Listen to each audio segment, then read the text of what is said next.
Good morning बच्चों। बच्चों, आज की कक्षा में हम खुलते पंख हिंदी पाठमाला भाग 3 से एक नई कहानी पढ़ने जा रहे हैं, जिसका शीर्षक है साहसी सलोनी। साहसी सलोनी नामक कहानी पाठ संख्या 7 में दी गई है।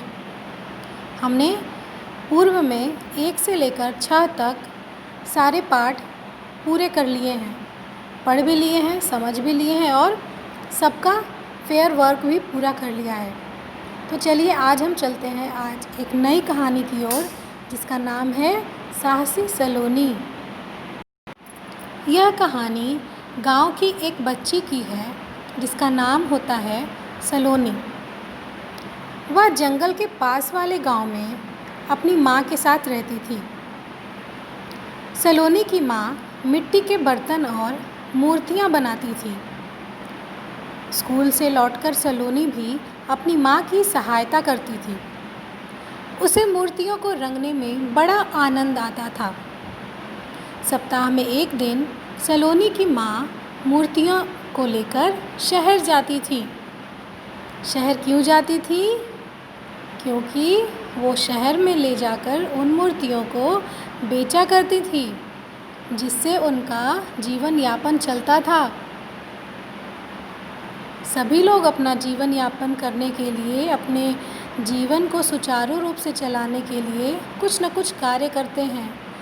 इसी प्रकार सलोनी की माँ मूर्तियों को बेचने का काम करती थी। गांव में अधिकतर कारीगर और दस्तकार रहते थे।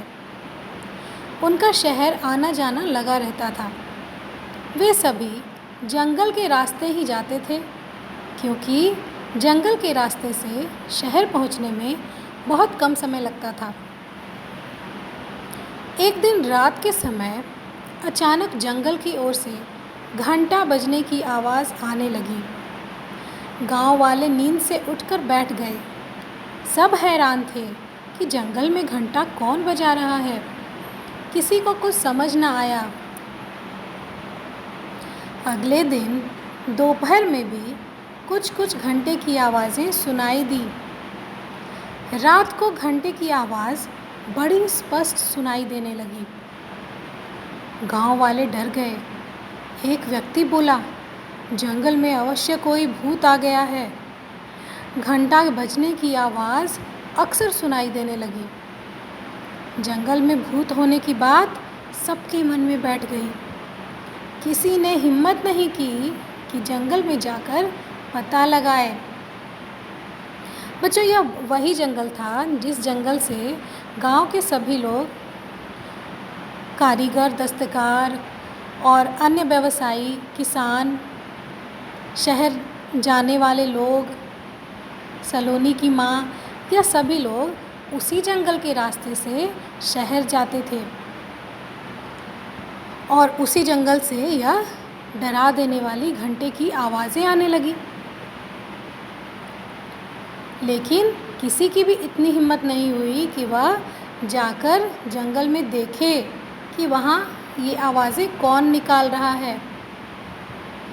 धीरे धीरे लोगों ने भूत के डर से जंगल में जाना ही बंद कर दिया। सलोनी की माँ भी जंगल से मिट्टी लेने के जाने में घबराने लगी। लेकिन सलोनी एक समझदार, निडर और साहसी लड़की थी। जैसे आप सभी भी हैं ना, समझदार, निडर और साहसी, उसी प्रकार सलोनी भी एक समझदार, निडर और साहसी लड़की थी। उसे भूत प्रेत में बिल्कुल विश्वास नहीं था। उसने गांव वालों को समझाया कि भूत कुछ नहीं होते, लेकिन किसी ने उसकी बातों पर ध्यान नहीं दिया। जंगल के बाहर से चक्कर लगाकर शहर जाने में गांव वालों को कठिनाई होने लगी। उनके काम धंधे पर भी असर पड़ने लगा, क्योंकि जंगल से के बाहर से जाने पर शहर जाने में उनको बहुत लंबी दूरी का सामना करना पड़ता था। और इस वजह से वो लोग अपना रोज़गार सुचारू ढंग से नहीं चला पा रहे थे। इसी दौरान एक दिन सलोनी की माँ की तबीयत ठीक नहीं थी।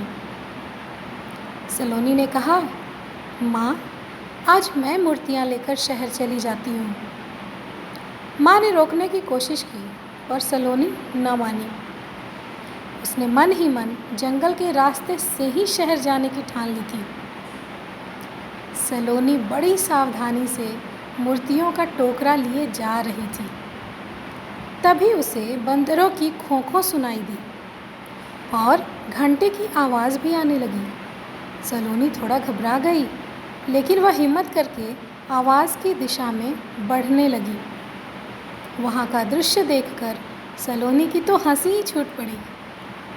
एक पेड़ पर एक घंटा लटका था और बंदर उछल कूद कर रहे थे। इससे घंटा हिल रहा था और बज रहा था। बंदर शायद किसी आते जाते राहगीर का घंटा उठा लाए थे। सलोनी शहर में दुकानदार को मूर्तियाँ देकर जल्दी ही गांव वापस लौट आई। उसने अपनी माँ को भी कुछ नहीं बताया। अगले दिन उसने गांव में खबर फैला दी कि वह आज जंगल के भूत को पकड़ने जा रही है। जिसे चलना है उसके साथ चले। पहले तो कोई तैयार नहीं हुआ, पर सलोनी की हिम्मत देखकर मुखिया जी अपने कुछ आदमियों को साथ लेकर चलने को तैयार हो गए। सलोनी के स्कूल के कुछ बच्चे भी साथ हो लिए। सलोनी आगे आगे और पीछे पीछे मुखिया और बच्चे। अभी थोड़ा ही आगे गए थे कि घंटे की आवाज़ें आने लगीं। मुखिया जी और उनके आदमियों के चेहरों पर तो हवाइयाँ उड़ने लगी। हवाइयाँ उड़ने लगी मतलब वे बहुत ज़्यादा डर गए। पर सलोनी निडर होकर आगे बढ़ती गई। बच्चे शोर मचाने लगे, सलोनी कहाँ है भूत? सलोनी ने कहा, अभी दिखाती हूँ। पेड़ की ओर इशारा करते हुए सलोनी बोली, वाह देखो कितने सारे भूत। अरे ये तो बंदर है, कहकर बच्चे हंसने लगे। मुखिया जी, वाह देखिए पेड़ पर लटका घंटे वाला भूत, सलोनी ने पलटकर कहा। मुखिया जी ने सामने का नज़ारा देखा तो उन्हें बात समझते देर न लगी। वे भी खिलखिलाकर हंस पड़े। मुखिया जी के आदमी भी हंसने लगे। वे बोले, यह तो घंटे वाला भूत नहीं बल्कि हंसाने वाला भूत निकला। बच्चों देखिए किस प्रकार ये बंदर, इतने सारे बंदर इस पेड़ पर बैठे हैं और उन्होंने पेड़ पर ही एक घंटा लटका रखा है और शैतानी और मज़े के लिए वो कभी कभार बीच बीच में इस घंटे को बजाते थे और मज़े लेते थे, आनंद करते थे। इसी से डरकर गांव वालों ने इस आवाज़ को भूत की आवाज़ समझ लिया था, जो कि बिल्कुल ही गलत है। हमें बिना देखे बिना जाने किसी भी बात के निष्कर्ष पर नहीं उतरना चाहिए और भूत प्रेतों में, अंधविश्वास में तो बिल्कुल भी विश्वास नहीं करना चाहिए। तो यह कहानी आपको यह सिखाती है कि यदि हम निडर रहें, साहसी बने रहें, तो हमें कोई भी मुसीबत नहीं लगती और हम उसे आसान कर लेते हैं। जब हम उस तक पहुंच जाते हैं, जब हम उसकी सच्चाई देख लेते हैं, तो हमें वह मुसीबत बहुत ही आसान लगने लगती है। तो चलिए बच्चों, आज की इस कहानी में बस इतना ही। अब हम नेक्स्ट क्लास में आगे का कार्य करेंगे। धन्यवाद बच्चों।